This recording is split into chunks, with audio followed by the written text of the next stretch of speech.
También las doctrinas que son el secreto profesional y la historia clínica. Sin embargo, les pedí el favor de que, pues al fin y al cabo, pues ahí están las doctrinas, pero si salen algunas preguntas, pues las respondemos. En cambio, cuando se trata de consentimiento informado, hemos tenido bastantes dificultades. Pues tan es así que después de un año largo de haber trabajado en consentimiento, publicamos una doctrina y tuvimos que descargarla, o sea, la tuvimos que retirar, porque a pesar de haberse hecho con cierto nivel de consenso, aún así cuando se publicó, pues los colegas no estuvieron de acuerdo, entonces seguimos trabajando en esto. Entonces nosotros vamos a trabajar acá como una parte teórica de lo que es el consentimiento, pero a partir desde el punto de vista legal.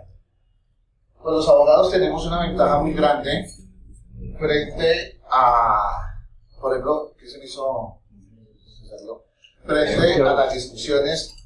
Ahí se hubieran podido quedar cita y discutiendo si es ciencia o no es ciencia. Entonces los abogados decimos, pues sencillamente porque lo dice la ley, y si no está de acuerdo con lo que diga la ley, pues demande la ley. Pero mientras que lo diga la ley, pues se cumple o no se cumple, ¿cierto? Y si no estamos de acuerdo con lo que dice la ley, ¿qué opción tenemos? Entonces un ejemplo de estos es nuestro artículo primero. En nuestro artículo primero de la ley 1090, recordarán ustedes que se decía que la psicología se sustentaba en el paradigma de la complejidad. Entonces, ¿qué sucedió? Que algunos colegas dijeron, a mí me educaron en otro paradigma, yo no estoy de acuerdo con lo que dice la ley. Entonces le dijeron a la Corte Constitucional, no estamos de acuerdo, eso es inconstitucional porque deja a un lado otros paradigmas, eso lesiona el libre desarrollo de la personalidad, lesiona la libertad de cátedra, la libertad de expresión incluso. Entonces, por favor, declare que eso es inconstitucional. Entonces, ¿qué hace la Corte? Que hace un estudio y la Corte decidió que sí era inconstitucional, y entonces a partir del momento en que la Corte dice eso no se puede volver a decir, no es ley.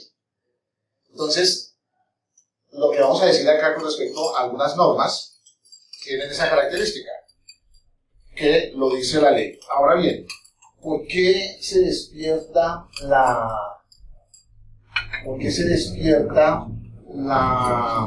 inquietud fuerte de estar hablando de consentimiento informado?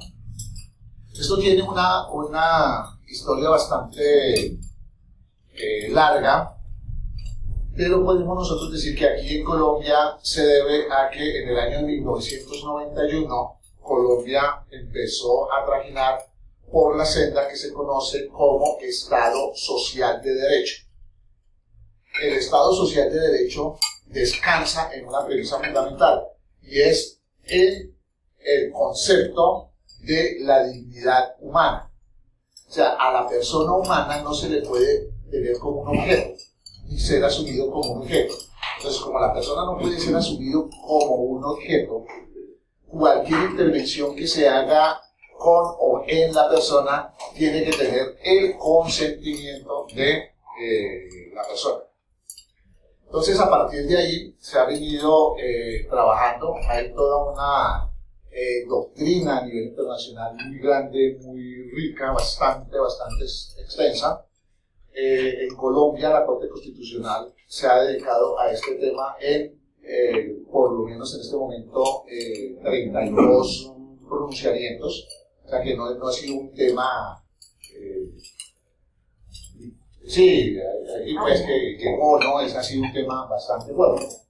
Ahora, para nosotros, las personas que hemos venido trabajando en este tema del consentimiento informado, lo primero que tenemos que concluir es que el consentimiento informado, más que el documentico que se firma, más que decirle a la persona, mire, esto es lo que se va a hacer, cómo se va a hacer, el consentimiento informado es un proceso dialógico, y por eso lo colocamos ahí, donde la persona se tiene que sentar con el consultante, con su usuario, y decirle qué es lo que se va a hacer, cómo se va a hacer, cuáles son las consecuencias que se esperarían, qué es lo que no se esperaría, qué es lo que usted espera de eso.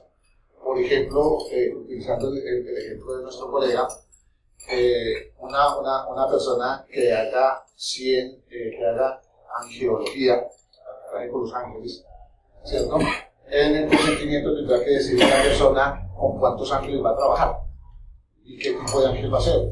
Si va a ser un ángel del arcano medio, bajo, o sea, lo que ellos manejen, ¿cierto? Se lo tiene que decir. Desde ese punto de vista, lo primero que tenemos que decir es eso, que es un proceso dialógico que se desprende del concepto de dignidad humana y que tiene que ver con dos principios fundamentales, que son la libertad de las personas y la autonomía de las personas.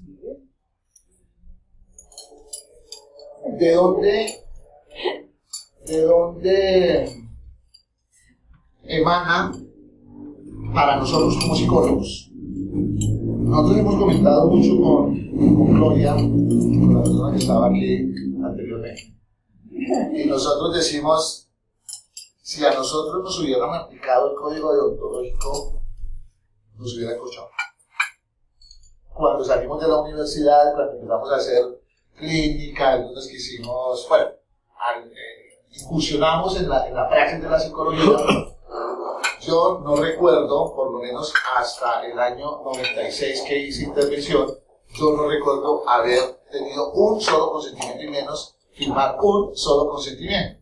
Y les cuento que yo tuve a mi cargo el departamento de evaluaciones del Merani con Miguel de Zubiría. Entonces haríamos cualquier cantidad de evaluaciones a nivel nacional. Y obviamente pues a esos chinos nunca nadie les dijo, si quiere hacer la evaluación, quiere que se le mida su coeficiente. No, nada. ¿Cierto? Entonces la pregunta es, ¿y por qué ahora? Siendo que esto viene desde el año 1991. Entonces, ¿por qué ahora? Pues porque la ley 1090 así lo dice. ¿Listo? Entonces, la ley 1090, ¿qué es lo que nos está diciendo? La ley 1090 en el artículo 36 ordinal I nos está diciendo que ningún psicólogo puede hacer intervenciones sin el consentimiento informado del usuario.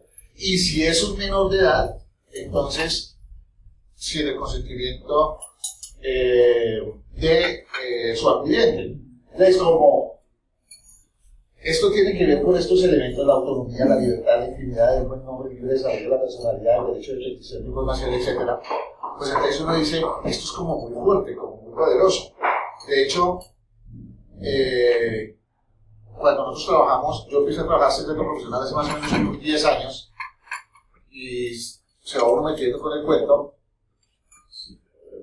es relativamente fácil cuando uno traslada del secreto al consentimiento. Eso es una cosa terrible. O sea, la cantidad de jurisprudencia que hay a nivel internacional sobre esto es impresionante. ¿Por qué? Porque tiene que ver precisamente con los elementos que identifican a una persona humana, a una persona de nuestra especie. Entonces, nosotros vamos a hablar acá, y para poder entender un poco esto, yo no me voy a salir de este marco. ¿Listo? ¿Este marco cuál es? Pues la Constitución de 1991, básicamente su artículo primero, que señala que el Estado colombiano es un Estado social de derecho que descansa sobre el concepto de la dignidad humana. La Ley 1090 de 2006, que es nuestro Código Deontológico y Bioético de Psicología. La Ley 1616, que es la Ley de Salud Mental. La Ley 1164, que es la Ley de Talento Humano. La Ley 1098 del 2006, que es la de Infancia y Adolescencia. La Ley 906 del 2004, que es el Código de Procedimiento Penal. La Ley 57 del 87, que es el Código Civil. La Resolución 8430, que sigue siendo la que, a pesar de lo vieja y a pesar de ser una resolución, sigue siendo la que rige lo relacionado con la investigación con humanos y animales en Colombia, y nuestro manual de principios éticos y deontológicos.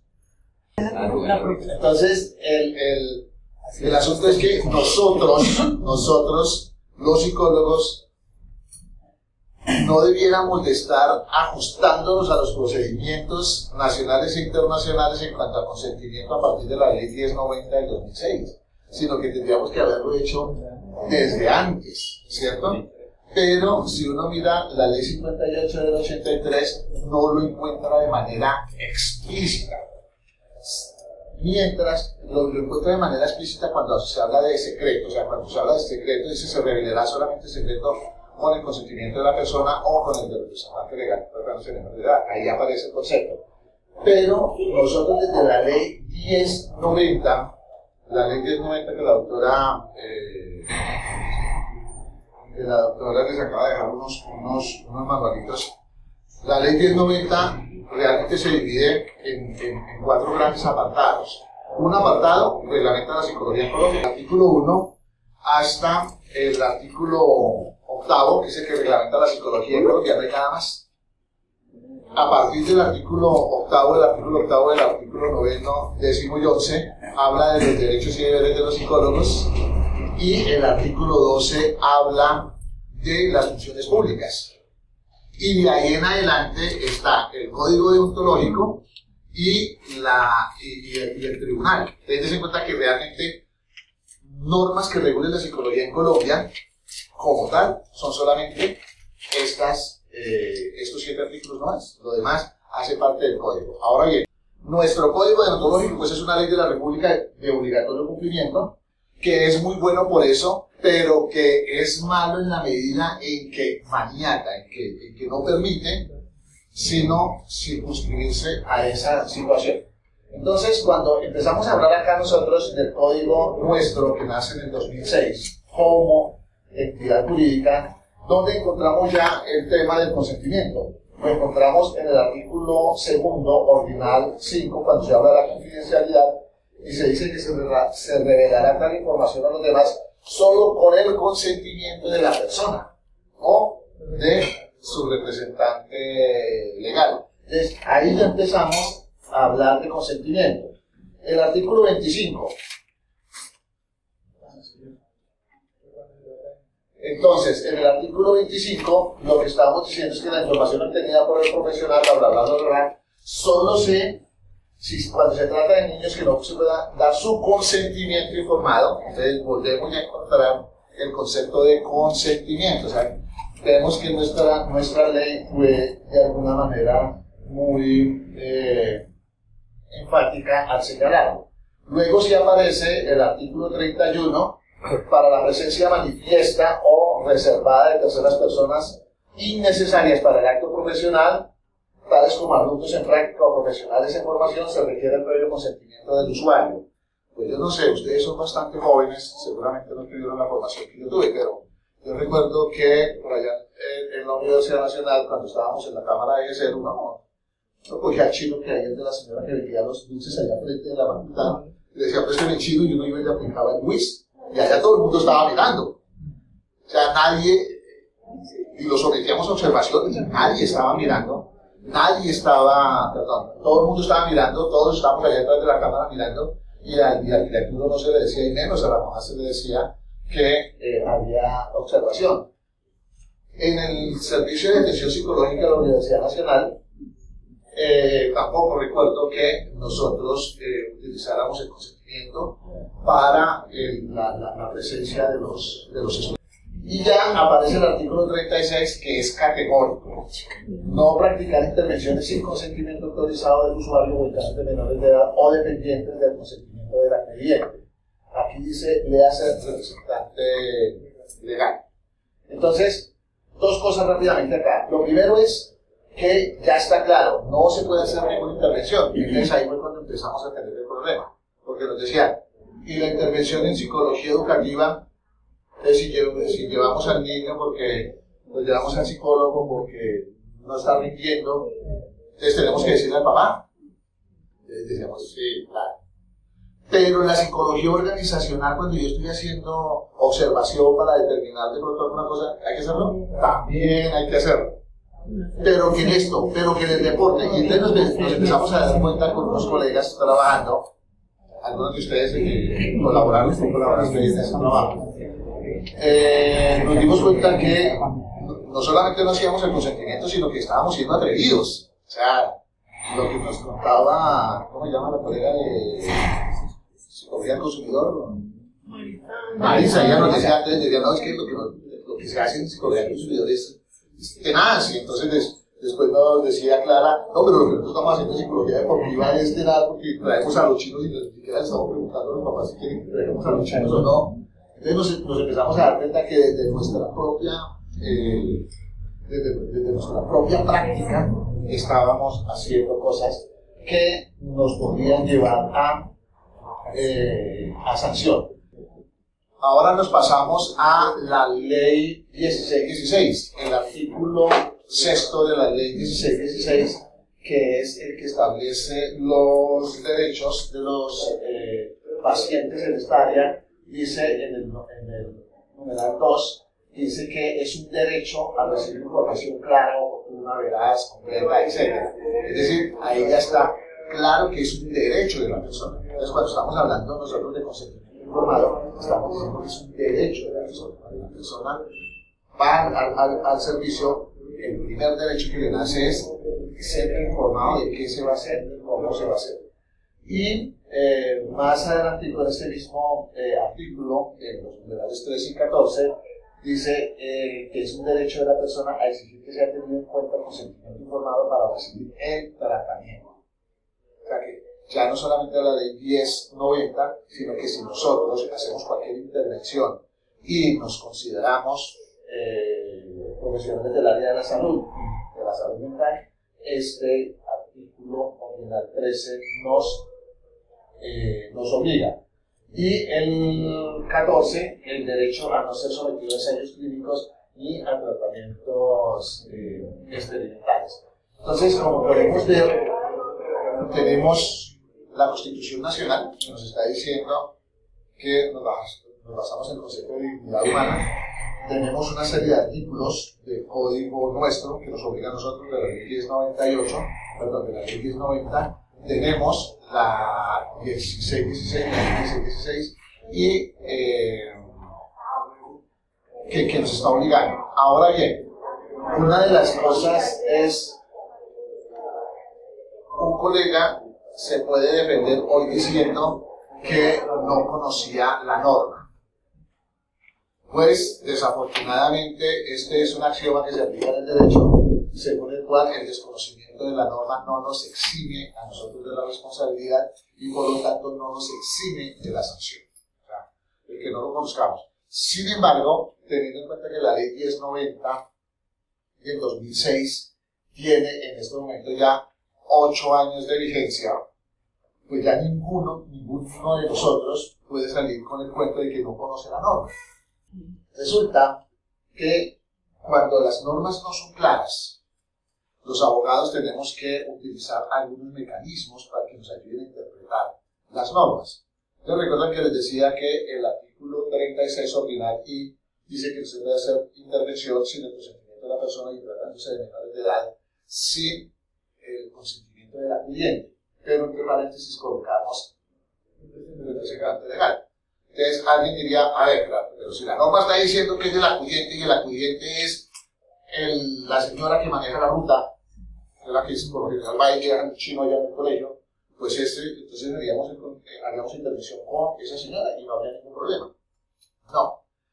Nosotros cuando interpretamos la norma tenemos que mirar qué es lo que quiso decir el legislador, el espíritu del legislador, y nosotros encontramos que en varias partes de la misma norma se habla de representante legal y no se habla de acudiente. Entonces, ¿por qué haya quedado acudiente? Pues que fue un error, ¿cierto? Pero ese error, ¿cómo se subsana? Con la interpretación de la norma. ¿Cuáles son las herramientas que nos permite a nosotros interpretar la norma? Nos vamos a quedar solamente con estas, con la jurisprudencia, que es la forma en que los jueces dicen el derecho. Juris, derecho, dicción, de hablarlo, y de ahí se transforma a un sector determinado, tanto físico como espacial. Y es ahí donde decimos jurisprudencia, o sea que la jurisprudencia es la forma como los jueces dicen, hablan el derecho en unas situaciones determinadas, en unas condiciones físico-sociales determinadas. Para nosotros son muy importantes estas dos jurisprudencias, los de la Corte Constitucional y los de la Corte Suprema de Justicia. La Corte Constitucional porque es la guardia de la Constitución, y lo que diga la Constitución, pues eso es palabra de Dios, ¿cierto? Y la Corte Suprema de Justicia porque es la que interpreta la forma como se aplica la ley, se aplican las normas en el proceso sancionatorio. Aun cuando hay otras sentencias muy importantes del Consejo de Estado, por ejemplo, la sentencia del Consejo de Estado que revolucionó la psicología hace más o menos unos 8 años, cuando ordenó que a una psicóloga nuestra Morelia tal vez se le reconociera como profesional de la salud y que eso después dio origen a ese parágrafo único del artículo primero que ha costado tanto dolor de cabeza. Ya las sentencias de la Corte del Consejo Superior de la Judicatura no nos interesan y realmente ellos no se han metido con el concepto de consentimiento informado. La doctrina nacional e internacional, la doctrina son directrices de personas que se han dedicado a estudiar esto. ¿Qué es lo que pasa? Que nosotros en el derecho obedecemos a el principio de autoridad. O sea, si una autoridad más grande que uno dice, esto se debe interpretar así, entonces uno tiene que hacerle caso. Entonces, un principio universal del derecho. Por eso existe la primera instancia, la segunda instancia, la sala de casación, que se supone que son las personas más fuertes, que más saben de un tema determinado y que entonces saben más que uno. Entonces, en conclusión, cuando hablamos de consentimiento informado, no solamente tenemos que mirar las normas, sino que tenemos que mirar la jurisprudencia, sobre todo de la Corte Constitucional y de la Corte Suprema de Justicia, y obviamente lo que han dicho los doctrinales. Cuando ustedes revisan sentencias de la Corte Constitucional, van a encontrar 3 tipos de sentencias: las sentencias T, las sentencias SU y las sentencias C. Las sentencias T son las que nacen de una tutela. Entonces, alguien interpone una tutela. Un muchachito interpuso una acción de tutela contra el Seguro Social porque, estando muy bebecito, unos roedores carcomieron su pene y el Seguro Social le hicieron una subvagina y le empezaron a tratar con hormonas. Ya no se llame Rafael, sino llame Rafael. Eso ocurrió aquí en Colombia. No sé cómo. Entonces el muchachito, cuando empezó a crecer, entonces él se enteró de esa situación. Entonces él sintió que le estaban violando un derecho, entonces interpuso una tutela para que les establecieran su derecho al libre desarrollo de la personalidad, a su dignidad, etc. Y ahí es donde nacen estas sentencias, las sentencias de tutela. Tienen una característica, y es que esas sentencias solamente obligan a las personas involucradas. Es decir, si yo interpongo la tutela contra una entidad, esa tutela lo que se diga en esa tutela solamente obliga a la entidad y a mí. Por eso se llaman intuito persona, o entre las personas. Las sentencias U son las sentencias de unificación, y es cuando la Corte se ha expresado varias veces sobre el mismo tema, pero no necesariamente en la misma línea jurisprudencial. Es decir, en una ocasión dijeron una cosa, en otra ocasión dijeron otra cosa, en otra ocasión dijeron otra cosa, hasta cuando eso se les convierte en un problema para ellos mismos. ¿Por qué? Porque como los abogados obedecemos al principio de autoridad, entonces uno dice, es que en sentencia tal la Corte dijo tal cosa, y la contraparte dice, sí, pero es que en sentencia tal la Corte dijo tal cosa. Entonces eso se convierte en un problema. Entonces ahí en ese caso lo que hace la Corte es reunirse y dice, bueno, sobre consentimiento informado hemos echado mucha carrera. Entonces ahora vamos a agregar una sentencia que sea de unificación. Y entonces toman todos los criterios que ha desarrollado la Corte y sacan uno solo. Y dice, y a partir de este momento, todas las tutelas, todos los fallos sobre consentimiento informado se van a resolver teniendo en cuenta estos criterios. Y ahí es cuando salen las sentencias sentencias de unificación. Estas sentencias son erga omnes. ¿Qué quiere decir eso? Que son obligatorias para todo el mundo. Y hay una sentencia C, que son las sentencias de constitucionalidad.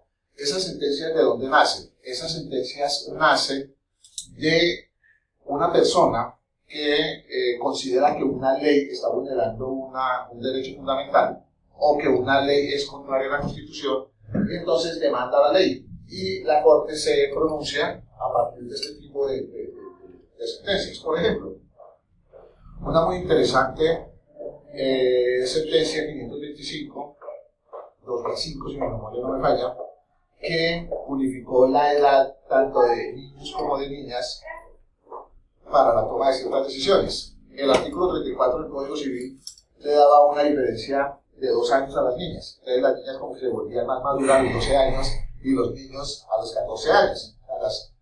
Las mujeres maduraban mucho más rápido. Los hombres nos demoramos más en madurar. Algunos no maduramos. Entonces, ¿qué hizo la Corte?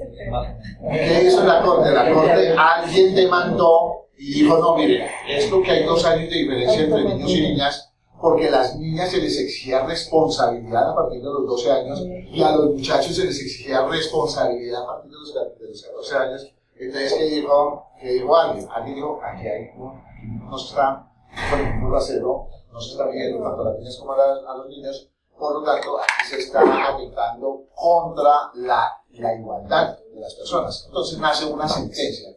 Esa sentencia, cuando la Corte se pronuncia con una sentencia de tipo C. Es decir, ya a partir de ahora, todo el mundo, cuando lea ese artículo, tiene que dejar de leer 12 y a partir de ahí tiene que leer 14. ¿Listo? 14 años. Okay.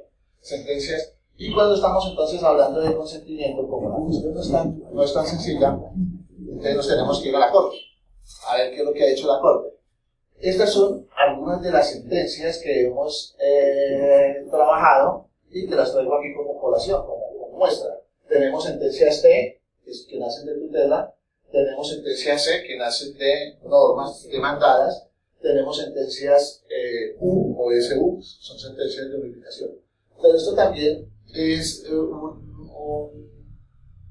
una empiria, una evidencia de que la Corte se ha dedicado a este tema.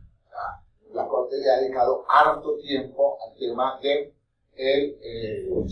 consentimiento. Cuando nosotros tomamos la Constitución, tenemos que dividirla y decimos que la Constitución se divide en principios, en derechos fundamentales y derechos constitucionales.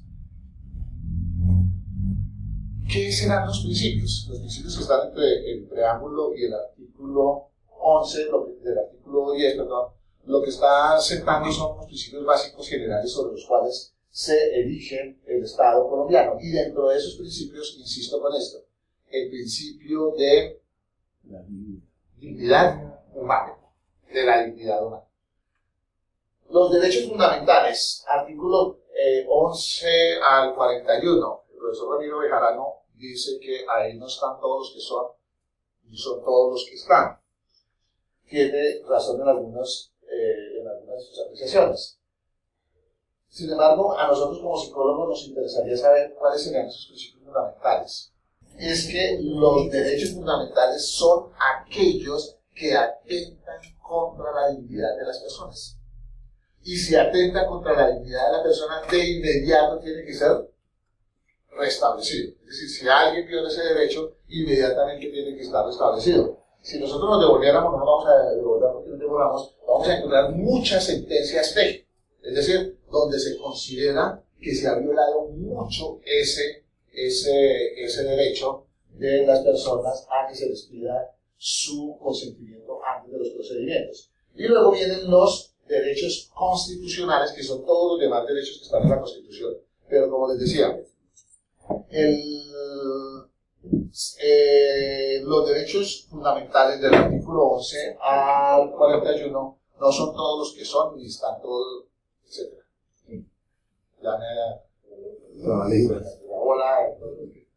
No son todos los que son, ni están todos. Ni son todos los que son. Un ejemplo es el artículo 44 de la Constitución, que señala que los derechos de los niños son fundamentales. Entonces miren que el artículo 44, que está por fuera del rango del 11 al 41, empieza diciendo los derechos de los niños son fundamentales. Entonces hay derechos fundamentales que están por fuera de esto, solamente como para graficar un poco la cuestión. Sin embargo, hay un elemento que es muy importante que ustedes lo tienen en cuenta, y aquí también, cuando se esté hablando de secreto profesional, aplica exactamente lo mismo. El principio de conexidad. ¿Qué quiere decir esto? Que cuando un derecho no fundamental de alguna manera toca un derecho fundamental, ese que no es fundamental por conexidad se convierte en fundamental para la Corte. Es así como el consentimiento informado se convierte en un derecho fundamental. ¿Por qué? Porque está atentando contra el libre desarrollo de la personalidad, la libertad, la dignidad de las personas, etcétera, etcétera. Entonces, todo esto para terminar diciendo que el consentimiento informado es un derecho y no cualquier tipo de derecho. Además, que la ley 1616, la ley de salud mental, termina diciendo que los derechos, que el derecho a la salud mental es un derecho fundamental. Y como vimos en el artículo 6 de los derechos de las personas a la salud mental, uno de esos derechos, en el artículo 6, encontramos en el numeral 2, en el numeral 3 y en el 14, relacionado con el consentimiento informado. Por último, en esta parte decir lo siguiente: la Constitución es norma de normas. ¿Qué quiere decir esto? Que prima sobre las demás normas. Eso quiere decir que lo relacionado con el consentimiento informado primaría sobre cualquier otra norma. Otro elemento que tocamos con el artículo primero, con ese concepto de Estado Social de Derecho, es que se considera que en el Estado Social de Derecho, como primero, para que sea la redundancia, prima lo social antes que lo jurídico. Entonces, que Colombia sería un país inviable porque no habría seguridad jurídica, ¿cierto? Porque entonces las normas estarían cambiando dependiendo de la realidad fáctica. No, lo que nos ha dicho la Corte Constitucional es que esa idea clásica del Estado de Derecho no desaparece cuando se habla de Estado Social de Derecho. No desaparece. Lo que sucede es que todos esos derechos no tienen razón de ser si no están en función de las personas. Eso es lo que nos está diciendo. En el derecho a los respetos humanos y obviamente en el derecho a la dignidad de las personas. Esta es una cita, hablando del consentimiento, solamente es una cita que le tengo ahí, y la pasamos rápidamente, que ustedes se la encuentran en la sentencia C, es decir, una sentencia de constitucionalidad 574 del 2011, que me voy a tomar el atrevimiento de leerla textualmente. Dice: el grado de especialización del concepto de consentimiento informado que tutela los principios de la dignidad humana, de la autonomía, del libre desarrollo de la personalidad, de la libertad individual, mandato por libertad, del pluralismo, de la salud y de la integridad de la persona humana, ha dado lugar a que la Corte Constitucional establezca, a través de la solución de casos concretos, sus reglas a este derecho. O sea, si nosotros queremos mirar las reglas que rigen el consentimiento informado en Colombia, necesariamente tenemos que irnos a lo que señala la Corte Constitucional. Hay otra sentencia, 264 del 96. Esta 264 del 96, para los que nos dedicamos a esto, termina siendo casi que un faro, porque esta misma sentencia trabaja el concepto de secreto profesional. La bioética constata un acuerdo sobre algunos puntos esenciales relativos al tratamiento y al ejercicio médico. En cuanto a lo primero, se considera que todo tratamiento, aún el más elemental, debe hacerse con el consentimiento del paciente. Sin embargo, existen algunas salvedades, ¿cierto? Que son las salvedades que establece la misma norma, y entre ellos el ser menor de edad. Volvámonos rápidamente, recordemos lo que dice el artículo 36 ordinario. Dice: no se puede hacer intervención sin el consentimiento de la persona o del representante legal tratándose de menores de edad. Viene un problema aquí bien interesante, y es ¿Qué es un menor de edad? ¿Qué es lo que hace que desde el punto de vista jurídico un menor de edad sea menor de edad? Fácil, ya dije al principio, porque lo dice la ley. Punto. ¿Cierto? Porque lo dice la ley. Y la ley también señala que como el consentimiento informado está ligado a la voluntad, es una expresión de la voluntad, necesariamente también está ligado a el concepto de capacidad jurídica, de capacidad para hacer y para disponer. ¿Qué dice el Código Civil? Si yo voy a dar el consentimiento, la capacidad se supone, y la incapacidad tiene que ser decretada o mencionada por la ley. Entonces, si nosotros vamos a disponer de nuestra voluntad, entonces se tienen que cumplir estos 4 requisitos. Primero, que la persona sea legalmente capaz. Y ahí es donde nos metemos en el lío bien grande. ¿Qué es la capacidad? ¿Cierto? Luego, dice que consista en dicho acto o declaración y su consentimiento no adolezca de vicio, su consentimiento. Miren que ahí en el artículo 1502 del Código Civil está claro que estamos hablando de el consentimiento. ¿Para qué? Para obligarme, para dar mi voluntad, mi permiso. Y que recaiga sobre un objeto lícito y causa lícita. Entonces, para explicar esto rápidamente, veamos los 2 últimos que son los más básicos. ¿Qué es el objeto? El objeto es sobre qué vamos a negociar. Vamos a negociar la tabla. ¿Sí? Entonces, ese es el objeto sobre el cual vamos a negociar. El objeto tiene que ser lícito para que sea esto válido, tiene que ser lícito. Es decir, este objeto no puede ser robado, no puede ser, tiene que ser un objeto lícito. Y la causa, ¿cuál es la intención que yo tengo al comprar? ¿Yo por qué la quiero comprar? Pues porque yo la quiero comprar, porque yo salgo aquí y la voy a revender y voy a ganar unos pesos. Entonces, esa es la causa, ¿cierto? Sin embargo, cuando se trata de capazmente legal y de menores de edad, tenemos un problema. Se pueden dar, ¿cuáles serían unos ejemplos de consentimiento que a pesar de darse el consentimiento no sea lícito? Mantener relaciones sexuales con una mujer menor de 14 años, con una niña, ¿cierto? A pesar de que de su consentimiento no es válido. ¿Por qué? Porque es una causa ilícita, porque mantener relaciones sexuales con menor de 14 años es un delito en Colombia, punto. Entonces ahí hay causa y objeto ilícito. ¿Listo? Ahora, ¿qué es ser legalmente capaz? Legalmente capaz es tener la habilitación de edad. ¿Cuál es la habilitación de edad de la capacidad en Colombia? Los 18 años. ¿Listo? Sin embargo, la misma norma dice que pueden haber personas que son incapaces relativas. ¿A partir de qué?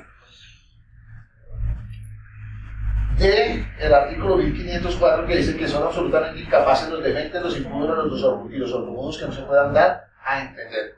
Estos personajes son absolutamente incapaces. También son incapaces los menores adultos que no han obtenido habilitación de edad, y los disipadores que se hallen bajo interdicción. ¿Ustedes saben qué es un disipador? No. Disipador es que se gaste la plata miserablemente e irresponsablemente. ¿Ustedes han escuchado decir que yo hago con mi plata lo que quiera? Sí. ¿Eso es verdad? ¿Jurídicamente hablando? No. No. Si yo soy casado, el dinero mío, ¿a quién le corresponde? A mi esposa y a mis hijos menores de edad. Y si no soy casado, entonces sí puedo hacer con mi plata lo que me da la gana. No. Si tengo padres en la tercera edad, lo que yo le debo alimentos a mis padres, ¿cierto? Entonces eso no es tan fácil. Entonces, si una persona está gastándose mucho dinero de una manera irresponsable, incluso sin ser declarado médicamente irresponsable, Entonces el juez puede declarar a esa persona interdicta y determinar los Este artículo, que es el que les comento que modificó una sentencia, dice: llámese infante un niño todo el que no ha cumplido 7 años, impúber el que no ha cumplido 14 años, adulto el que ha dejado de ser impúber, mayor de edad o simplemente mayor el que no ha cumplido 18 años, y menor de edad o simplemente menor el que no ha llegado a cumplirlos. Entonces, aquí para entender bien esto, hacemos esta tablita. Niño de los 0 a los 7 años, y si estamos trabajando en el WIS, entonces habría que colocar 6 años, 11 meses. Impúber de los 7 a los 14 años, entonces ya miren que estamos diciendo que son absolutamente incapaces. ¿Quiénes? Los menores de 14 años, ¿cierto? Adultos, ¿quiénes serían los adultos? De los 14 a los 18 años. Pero cuando la norma... ¿Adultos de los 14 en adelante? No, desde el punto de vista del Código Civil. Porque el Código Civil dice que no ha cumplido, sencillamente menor, el que no ha cumplido. Pero se hizo menor. Y Lo que adultos que sucede no es ha que dejado. este término adulto que toma aquí el Código Civil no hace referencia a mayoría de edad, hace referencia a un estado que va más allá de la niñez, que es el que de alguna manera muchas personas llaman el de adolescente. Entonces, ahora concluimos rápidamente.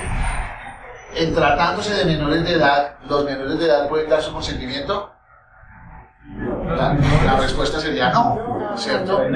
Sería no, ¿cierto? Sin embargo, que dice... Pero sin embargo resulta que el código está diciendo que hay una incapacidad relativa. ¿Cuál es la incapacidad relativa? Los que están entre los 14 y los 18 años. Entonces aquí ya empieza a jugar un poco la situación. Ahora, eso es lo que dice el Código Civil. Pero ¿qué dice la Ley de Infancia y la Adolescencia? La Ley de Infancia y Adolescencia solamente establece 2 tipos de edades: de los 0 a los 12 años y de los 12 a los 18. Entonces ellos están diciendo niños de los 0 a los 12 y adolescente de los 12. Sí, el otro día. 12 y un día. A los 18 años, ¿cierto? Entonces uno diría, ¿qué norma se aplica? ¿Se aplicaría el artículo 34 o el artículo tercero de la Ley de Infancia y Adolescencia? Para efectos de beneficiar al adolescente, siempre se van a aplicar las normas que beneficien. Entonces, para efectos, por ejemplo, de responsabilidad penal, se aplicará el artículo 34. O sea, el artículo 34, en efecto de responsabilidad penal, es el que vale. Un menor de 14 años puede ser denunciado, ¿cierto? A pesar de que la Ley de Infancia y Adolescencia diría que sí, porque los adolescentes empiezan a partir de los 12 años. Bien, ahora, hablando de si hay personas adultas que pueden dar su consentimiento, o sea, todas las personas de 18 años, que hay personas relativas y que hay personas absolutamente incapaces. Entonces estaríamos hablando de que hay 3 tipos de consentimiento, ¿cierto? El consentimiento pleno, diríamos nosotros, el consentimiento asistido y el consentimiento legal. Pero estas reglas no son absolutas. ¿Por qué no son absolutas? Porque la Corte Constitucional en todo ese desarrollo jurisprudencial nos está diciendo una gran cantidad de cosas. Entre ellas nos está diciendo que depende de las condiciones y de las circunstancias en que se esté trabajando el consentimiento informado. Ejemplo, en los psicólogos jurídicos teníamos el problema: se puede hacer intervención con menores de edad sin el consentimiento de los padres. Resulta que si llevamos a un menor de edad a que le hagan una evaluación psicológica siendo la persona víctima, ¿será que el juez nos puede tumbar esa prueba por no tener el consentimiento? Entonces empezamos a tener problemas. No solamente en la jurisdicción penal, en la jurisdicción civil. Miren lo que sucede en la jurisdicción civil. Está peleando el señor con la señora. Y entonces el señor lleva a sus hijos al psicólogo para que les haga una evaluación y después lleva eso como prueba para demostrar que es que la relación con la señora está afectando al chico. ¿Eso puede ser tenido y ser válido? Entonces la respuesta es, si no tiene el consentimiento de los dos padres, no es válido. Entonces, en tratándose de adultos no tenemos problema, ¿de acuerdo? Pero en tratándose de menores de edad, ahí empieza a haber el problema. Los adultos no tenemos problema. Con los adolescentes, ¿tenemos problemas? La respuesta es sí. ¿Por qué? Porque los adolescentes tendrían que tener el consentimiento de los padres. Por ejemplo, para trabajar, doctor Francisco, para trabajar, los menores de 16 años, los menores de 18 a 16 años pueden trabajar, pero con el permiso de los padres, ¿cierto? ¿Se pueden casar? Con el permiso de los padres, ¿cierto? Entonces, algunas cosas sí las pueden hacer con el permiso de los padres, algunas otras cosas no las pueden hacer. Depende de las condiciones de cada uno de los menores de edad. Ya le doy la palabra. ¿En qué sentido? La Corte ha señalado, y nos vamos a acelerar aquí un poquito, la Corte ha señalado básicamente tres cosas. La primera, esto es aplicable también para los menores de 14 años. La primera, que dependiendo del asunto de que se trate, el consentimiento de los padres es válido, el consentimiento de los padres no es válido y el consentimiento de los padres puede ser obligatorio. A eso juega la Corte.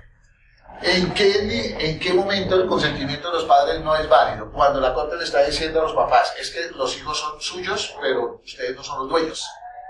O sea, la patria potestad no le está entregando a los hijos como si fueran de su propiedad. Lo que le está diciendo es que la patria potestad es una condición que le permite a los padres hacer valer sus derechos como padres, pero también sus deberes y obligaciones.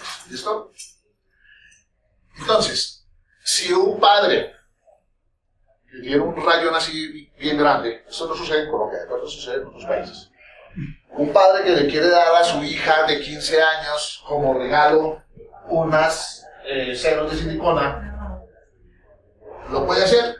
¿Da su consentimiento? La Corte en este momento ha dicho que el médico que lo haga se mete en un lío. ¿Por qué? Porque por más de que la niña lo quiera y por más de que el padre lo quiera, si es una intervención no necesaria que afecta a la persona, se tiene que esperar a que la persona cumpla los 18 años, ¿cierto? En identificación sexual, cuando los niños nacen con un problema indefinido sexual, por ejemplo, entonces, ¿qué ha dicho la Corte?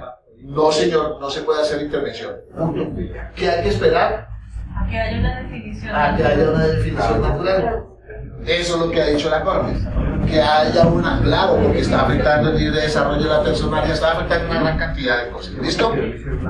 Ahora, ¿pero qué sucede cuando la persona, el menor de edad, da su consentimiento?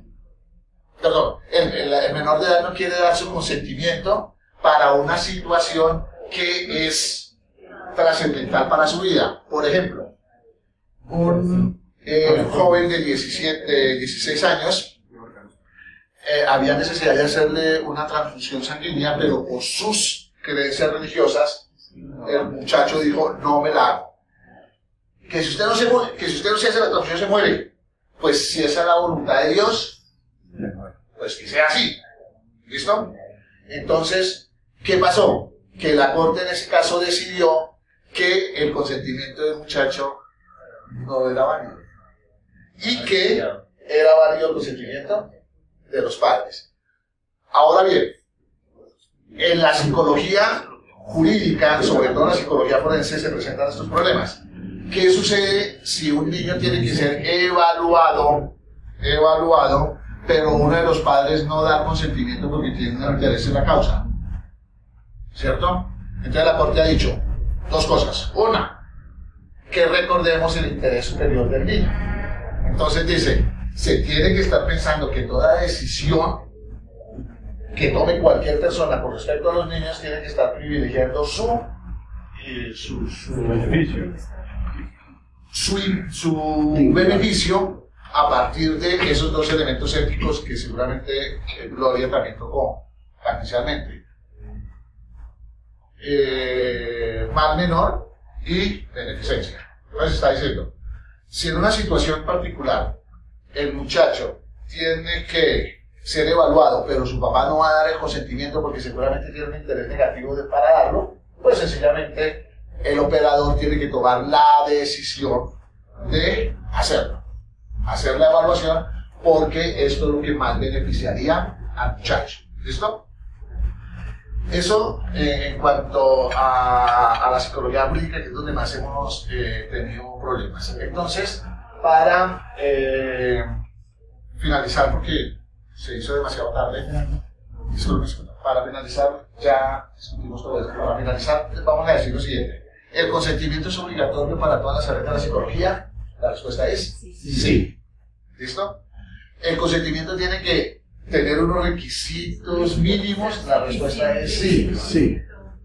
Tiene que ser explícito, tiene que ser escrito. La Corte Suprema de Justicia ha dicho que en determinada situación, con que sea verbal, es válido, pero tiene que dejarse la anotación. Que el consentimiento tiene que ir firmado por los dos padres. ¿Por qué tiene que ir firmado por los dos padres? Porque se desprende del ejercicio de la patria potestad, y la patria potestad recae en los dos padres. Pero si uno de los dos padres está ausente, o no se conoce su paradero, o está muerto, pues entonces firma el otro padre. Si son los dos padres los que no dan el consentimiento, porque eso nos lo preguntan mucho los psicólogos, pero es que vine aquí en la vereda, es una señora que cumplió chismo y eso no. Pues porque aquí en Bogotá, más de nosotros sean más o menos un poquito ordenados, pero eso es aquí en Bogotá. Y eso ni en toda Bogotá, porque van ustedes a la periferia con la cantidad de personas en condición de desplazamiento, y allá también eso no es eso tan sencillo, ¿cierto? Entonces, ¿qué sucede en esos casos? Que el psicólogo que vea que llega el criaturo con una persona que no es el papá, que no es la mamá, que dice ser el tío o cualquier otra persona, de inmediato tendría que poner en conocimiento de el bienestar familiar. ¿Por qué? Porque ese niño o esa niña estaría en una situación irregular. Entonces, el bienestar familiar tendría que enterarse, porque sería la única manera que se le puede hacer seguimiento a lo que está sucediendo. ¡Ojo! Dije, informar, no coger a la criatura e irse a poner un denuncio. ¿Por qué? Porque entonces nos convertimos en testigos de una situación irregular del menor. Y por último, hay situaciones en que el psicólogo tiene que hacer las intervenciones. ¿Qué sucede si los padres no dan el consentimiento? Entonces, la Ley de Infancia y Adolescencia ha señalado que cuando los padres no quieran dar su consentimiento, teniendo en cuenta el interés superior del niño, se debe recurrir al defensor de familia, al comisario de familia o a la persona que haga sus veces. Que cuando esa persona firma la orden para que el psicólogo haga la evaluación, esa orden suple el consentimiento. Pues les agradezco muchísimo, muchas gracias. Cualquier inquietud, ya saben, las podemos resolver.